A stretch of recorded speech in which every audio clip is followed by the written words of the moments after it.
ये तसव्वुर कर लो कि खुदा करीब है। गुनाह के वक्त भी जब गुनाह का इरादा हो, शैतान वर्गलाए, फौरन समझ लेना मैं कैसे गुनाह करूं, मेरा खुदा करीब है। दूसरी बात, हर वो काम छोड़ दो जिस काम के शुरू में बिस्मिल्लाह और आखिर में अल्हम्दुलिल्लाह पढ़ने के लिए मना किया गया हो।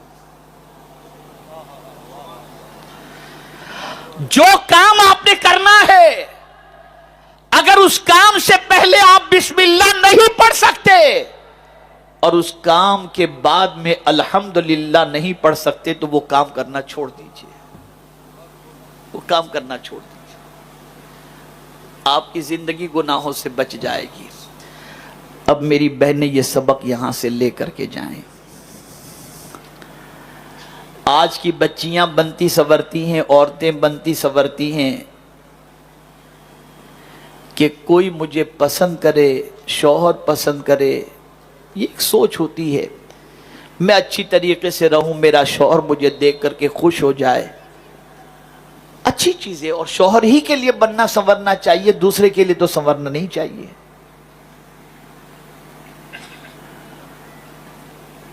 एक औरत ये सोचती है कि मेरा शौहर मुझे पसंद करे, या अगर गैर शादीशुदा लड़की है तो वो कभी रिश्ते के सिलसिले में बन संवर कर रहती है और उसके लिए हुक्म भी है कि घर में जब रहे तो अच्छी तरीके से रहे कि कभी भी कोई मेहमान आ जाए तो वो इतनी गंदी ना हो कि देख करके उससे घिन पैदा हो, बल्कि हमेशा जवान लड़की को अच्छी तरीके से घर में रहना चाहिए कि कभी भी कोई आए तो देख करके उसकी आंखों को ठंडक हो और अगर वो अपने बच्चे का रिश्ता करना चाहे तो कर सके।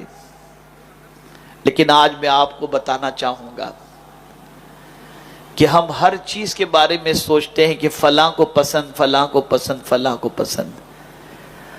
अब आज मैं अपनी बच्चियों से और बहनों से कहूंगा कि जरा आज मैं तुम्हें बताता हूं अल्लाह किन औरतों से मोहब्बत फरमाता है, कैसी औरतों से अल्लाह राजी होता है। औरत किस हाल में हो तो अल्लाह उससे राजी हो जाए। तो फरमाया गया औरत जब बापर्दा होती है तो अल्लाह उससे राजी हो जाता है। उस औरत को अल्लाह, वो औरत अल्लाह को बहुत ज्यादा अच्छी लगती है जो औरत बापर्दा रहती है। आज अगर माओं की दुआएं बच्चों के हक में कबूल नहीं होती, इसकी वजह बेपर्दगी है। तारीख उठा करके देखो कि जब बारिश नहीं होती थी तो बापर्दा खातून के दुपट्टे का धागा लेकर कोई अल्लाह की बारगाह में दुआ करता था तो उस धागे की वजह से अल्लाह बारिश को नाजिल कर दिया करता था। तो अगर कोई औरत ये चाहती है कि अल्लाह राजी हो जाए तो बेपर्दगी छोड़ दो, बापर्दा बन जाओ। लेकिन पर्दा सिर्फ लिबास का नहीं होना चाहिए, जहन पर भी गुनाहों के सिलसिले में, कल्ब के अंदर भी बुराइयों के जज्बात के सिलसिले में पर्दा डाल दो। ख्यालात भी पाकीज़ा करो, दिल के अंदर अल्लाह अज़्ज़ा वजल और उसके रसूल सल्लल्लाहु अलैहि वसल्लम की मोहब्बत भी पैदा करो और गुनाहों से अपने रिश्ते को तोड़ो। दूसरी चीज जो अगर औरत इख्तियार कर ले तो अल्लाह उससे राजी हो जाता है, वो क्या चीजें जानते हैं?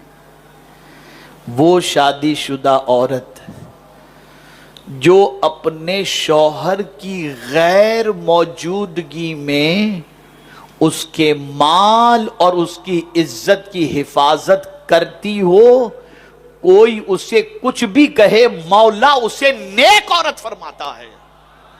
फस्सालिहातु कानितातुन हाफिजातुन लिलगैबि बिमा हफिज़ल्लाह। और ऐसी औरत को अल्लाह अज़्ज़ा वजल, ऐसी औरत से अल्लाह राजी होता है। और इस औरत का मकाम क्या है जानते हैं? वो इन चीजों का ख्याल भी करती है।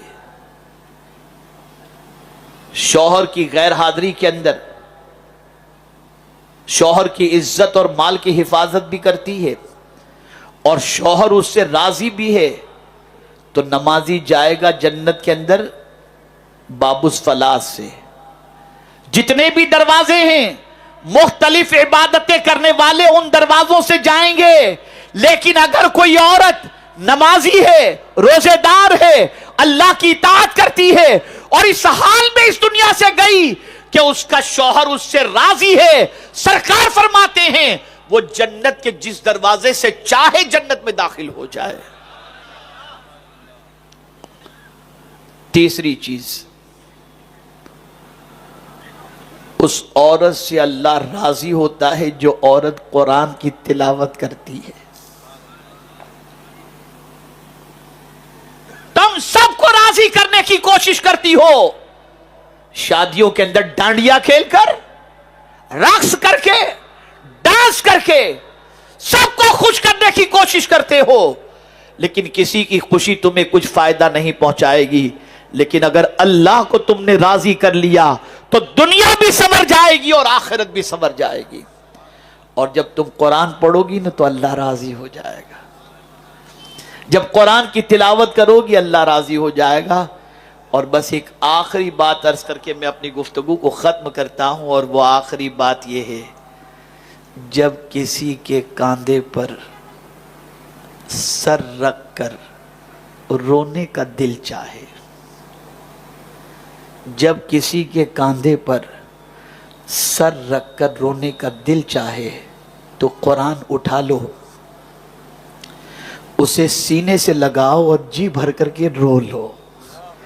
कुरान को सीने से लगाकर जी भर करके रो लो, ये कुरान तुम्हारे सारे गम को हल्का कर देगा। बदलो अपनी सोच को। यह इज्तिमा न तहरीक की नामवरी के लिए है और न कोई धाक बिठाने के लिए है। यह इज्तिमा सिर्फ इसलिए है, वो लोग जो अल्लाह और उसके रसूल की तालीमात से दूर होकर इसराफ, फुजुल खर्ची और बेतहाशा गुनाहों में जो डूबे हुए हैं, उनको वो सबक याद दिलाया जाए, जिस सबक को याद करने के बाद और उस सबक पर अमल करने के बाद दुनिया भी संवर जाए और आखिरत भी संवर जाए।